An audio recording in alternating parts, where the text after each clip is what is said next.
Nagpromise man si Alpot Bigaon undin kasama sa gimpirmahan na settlement nga tabangan sila pinansyal pati ang mga bata sang asawa wala choice kundi tanggapin na lang. Wala din sa magawa kay iniisip niya lagi para sa mga anak. Eto na. So ngayon nagpasettle na lang si Tichi kasi kung ipakulong niya ang bilatsing Iloy nga may bulitas niyang asawa, sino nga naman ang bubuhay?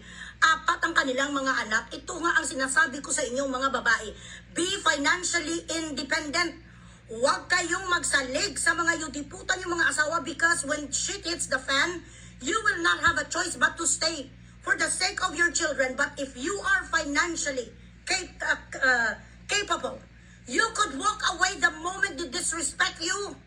Kaya kung may sarili ko yung kwarta bilat sing Iloy si Daddy Books be, kung mangitot sa sangiban pagkatapos ko sa patayin kaputulin ang kanyang titi, iwanan ko siya. You should not let your husband disrespect you at ratuhin kayong baboy. Dapat hindi ganon. Tingnan nyo kahit anong pambababae ng isang bilat sing Iloy, hindi nga may bulitas ang tarugo, walang magawa si Titsi kasi wala siya pera. So make sure that you make yourself capable of walking away from a cheating husband. Huwag niyong hayaan na gaguhin kayo.